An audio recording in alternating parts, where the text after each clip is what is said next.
కొల్లూరు మండల ప్రజా పరిషత్ కార్యాలయంలో ఏర్పాటు చేసిన అధికారుల సమీక్షా సమావేశంలో వారు మాట్లాడుతూ వరద సందర్భంగా జిల్లా అధికార యంత్రాంగం చొరవ తీసుకుని చేసిన సేవలను కొనియాడారు. రానున్న 48 గంటల పాటు సేవలు అందించాలని, బాధితులు పునరావాస కేంద్రాల్లో ఉన్న వారికి సహాయ సహకారం అందించాలని కోరారు. అందరికీ కూడా శుభాకాంక్షలు. బాగా చేశారు. నిన్న మొన్న ఈరోజు మనకి ఎంతో థ్రెట్ ఉండింది. యాక్చువల్లీ నేను లేకుండే చాలా దూరం ఉన్నా అయినా కూడా ముఖ్యమంత్రి గారు చెప్పగానే తెలియగానే వచ్చేసాం.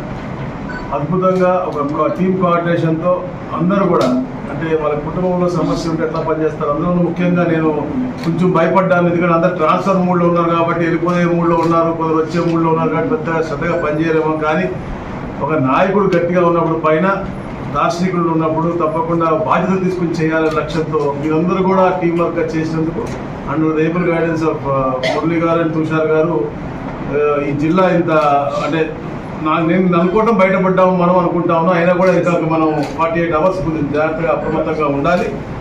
మేము చెప్పే విషయాలతో పాటు మీరు పడుతున్న ఇబ్బందులు కూడా మీరు తెలియజేస్తే మనం ఇక్కడ go head, because this not the only this thing. మనం ఇలాంటి చూడాల్సి వస్తుందేమో మనం చేయాలి. అలానే ఈ యొక్క ఫ్లడ్స్కి వే ఫార్వర్డ్ ఎట్లా పోతే మనకి బెటర్గా మనం చేయగలము, అక్కడ ఎంత ఫాస్ట్గా నార్మల్స్ తీసుకురాగలం. అలాగే పెద్దలు చెప్పినట్టుగా డ్రింకింగ్ వాటర్ ఇష్యూస్ అవ్వచ్చు, లేకపోతే ఎడ్యుకేషన్ అవ్వచ్చు, శానిటేషన్ అవ్వచ్చు, లేకపోతే మెడికల్ ఇది అవ్వచ్చు. అలాగే కూడా 28 ఈ పెట్టారు చెప్పారు తెలిసిన తర్వాత కూడా అది కూడా మంచిగానే హెల్త్ కూడా బాగా పెట్టారు. వాటర్ కూడా ఇక్కడ వస్తుంది. ఈరోజు వార్డుల కంట్రోల్ రూమ్ నుంచి ఏ ప్రాంతంలో కూడా ఎలాంటి ఇబ్బంది ఉన్నా కూడా రెస్పాండ్ అవ్వడానికి ముఖ్యమంత్రి స్థాయి వ్యక్తే కూర్చున్నారు. సో మనం కిందకి ఇక్కడ అందరం కూడా ఎక్కడ కూడా అది ఫీల్ అవ్వకుండా గ్రేట్ రెస్పాన్సిబిలిటీగా ఫీల్ అవుతూ వీళ్ళందరినీ కాపాడాల్సిన బాధ్యత మాది అనుకునే భావంగా. ఎందుకంటే ముఖ్యంగా నిన్న ఈ ప్రాంతంలో జువల్పాల చుట్టుపక్కల ప్రాంతం భోజనాల విషయం చెప్పారు. ఇబ్బంది దాన్ని పూర్తిగా రెక్టిఫై చేయాలని ఉదయాన్నే కలెక్టర్ గారు అదే పని మీద ఉన్నారు. 4 రోజుల నుంచి కంటిన్యూగా పనిచేస్తూ ఉన్నారు. మనకి ఇప్పుడు అద్దంకి పక్షులు ఇటు పక్క పెద్ద ఈ వర్షం ప్రభావం లేదు. సరిపోయినంత వర్షం, వ్యవసాయానికి సరిపోయినంత వర్షం మాత్రమే ఉంది. కంటిన్యూగా పనిచేస్తున్నారు కాబట్టి అక్కడ ఉన్న అధికారులు, అగ్రికల్చర్ అధికారులు కానీ, హౌసింగ్ సంబంధించి కానీ, మిగతా ఎవరైతే అధికారులు ఉన్నారో వాళ్ళందరూ కూడా రేపటి నుంచి సపోర్ట్ కింద తీసుకోవచ్చు. అదే కాకుండా ప్రకాశం జిల్లా నుంచి కూడా కొంతమంది అధికారులు కూడా, ఎందుకంటే కంటిన్యూగా పనిచేస్తున్నారు 24 గంటలు, వాళ్ళు కూడా ఇబ్బంది లేకుండా ఉండాలంటే కొద్దిగా సపోర్ట్ కూడా కావాలి. అది కూడా ఒకసారి తీసుకోవాలని చెప్పి అనుకుంటా ఉన్నాను. దాంతోపాటు ఇప్పుడు మన పవర్కి సంబంధించి ఏం చేసామంటే, మేము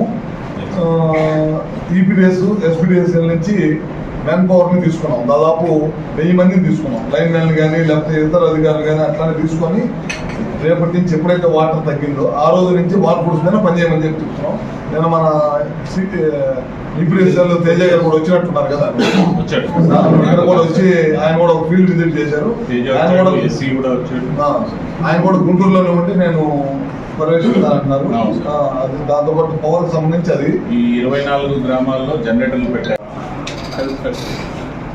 ఇది చాలా very serious and important matter right now. Water is receding, but what the challenge that is going to face us is basically the medical and health issues. Medical and health issues, so my suggestion to you madam is you can work on 3-tier system. Tier 1 is the mandal headquarters. Fortify the mandal headquarters just like it is a district headquarters. Because this is going to work for next 10 years. So each mandal headquarters should be fortified from the medical and health point of view as though it is a district headquarters. వరదలకు నష్టపోయిన రైతుల పశువులను, పంట పొలాలు, ఇళ్లకు సంబంధించి ఖచ్చితంగా enumeration చేయాలని అధికారులను జిల్లా కలెక్టర్ వెంకటమరెడ్డి, వేమూరు శాసనసభ్యులు నక్కా ఆనందబాబు కోరారు. వరద ప్రభావిత ప్రాంతాలలో ప్రజలకు సత్వర సేవలు అందించాలని జిల్లా కలెక్టర్ వెంకటమరెడ్డి, వేమూరు శాసనసభ్యులు నక్కా ఆనందబాబు సూచించారు. కొల్లూరు మండల ప్రజా పరిషత్ కార్యాలయంలో ఏర్పాటు చేసిన అధికారుల సమీక్ష సమావేశంలో వారు మాట్లాడుతూ పునరావాస కేంద్రాల్లో ఉన్న ప్రజలకు తాగునీరు, ఆహారం, ఇతర సదుపాయాలు అందించే క్రమంలో అధికారులు సేవా దృక్పథంతో వ్యవహరించాలని అన్నారు. ప్రత్యేక అవసరాలు కలిగిన ప్రజలకు అవసరమైనటువంటి మందులు, ఇతర సదుపాయాలు సమకూర్చేందుకు చర్యలు తీసుకోవాలని కోరారు. ఇల్లు దెబ్బతిన్న వారు, పంట పొలాలు దెబ్బతిన్న వారు, పశువులు దెబ్బతిన్న వ్యక్తులను ఎన్యూమరేట్ చేసేటప్పుడు సక్రమంగా వ్యవహరించి నిజమైన లబ్ధాలను గుర్తించి ఎన్యూమరేట్ చేయాలని కోరారు. వరద ప్రభావం పూర్తిగా తగ్గినంత వరకు విధుల్లో ఉండి ప్రజలకు సేవలు అందించాలని కోరారు. వరద వచ్చి పోయిన తర్వాత ఉండేటటువంటి ఇబ్బందులన్నీ కూడా వాళ్ళు వివరంగా చెప్పడం జరిగింది. ఈ సమీక్షా సమావేశం నిర్వహించి ఈ వరదల ఎఫెక్ట్ నుంచి బయటపడటానికి ఏ విధంగా చర్యలు తీసుకోవాలో మనకు వివరించడానికి ఈ సమావేశానికి చేసినటువంటి గౌరవనీయులు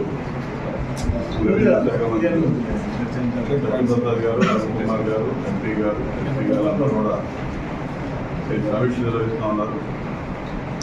ఖచ్చితంగా ఇప్పటి వరకు తీసుకున్నటువంటి చర్యలు మీరు అందరూ చేసినటువంటి డ్యూటీస్ నేను అభినందిస్తున్నాను. ఇప్పటి నుంచే మనకి అతి ముఖ్యమైన అతిపెద్ద జిగాంటిక్ టాస్క్ ఇలాంటివి ఏంటంటే మనకి హౌసింగ్ డ్యామేజ్ ఎన్యూమరేషన్ చేయాలి. ఏం హౌసులు డ్యామేజ్ అయినాయి, ఎంతవరకు డ్యామేజ్ అయిందని చేయాలి. అగ్రికల్చర్ అండ్ అలీడ్ అగ్రికల్చర్ చేయాలి, హార్టికల్చర్ చేయాలి, అనిమల్ హస్బెండరీ చేయాలి, ఫిషరీస్ డ్యామేజ్, నెట్లు ఎన్నిపోయినాయి, బోట్లు ఎన్నిపోయినాయి, ఇవన్నీ చేయాలి. ఇన్ఫ్రాస్ట్రక్చర్ డ్యామేజ్ ఎన్యూమరేషన్ చేయాలి.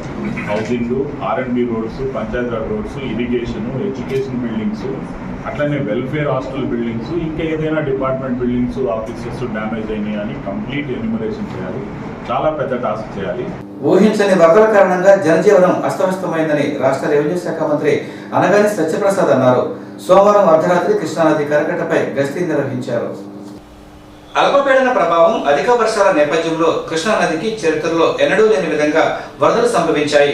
2009లో 9 లక్షల క్యూసెక్ల వరద నీరు కృష్ణానదికి రావడంతో బట్టిపోలు మండలం ఓలేరు పల్లెపాలెం వద్ద కరకట్టకు గండిపడి రేపలపట్నం వరద తాకిడికి గురయ్యింది. అయితే ప్రస్తుతం 13 లక్షల క్యూసెక్ల వరద నీరు కృష్ణానదికి వదలడంతో సోమవారం కృష్ణానది నిండు కొండలా తొణికిసలాడింది. ఏ క్షణంలో ఏం జరుగుతుందో తెలియని పరిస్థితుల్లో అధికారులు, నాయకులు, ప్రజలు భయభ్రాంతులకు గురయ్యారు. ఒకనొక దశలో జిల్లా కలెక్టర్ రేపల్లకు వరద పొంచి ఉందని, ప్రజలు అప్రమత్తంగా ఉండాలని సూచించారు. పట్టణంలో చాలా మంది వ్యాపారస్తులు ముందస్తు చర్యలు చేపట్టారు. ప్రజలు సురక్షిత ప్రాంతాలకు వెళ్లేందుకు సిద్ధపడ్డారు. అయితే కరకట్టపై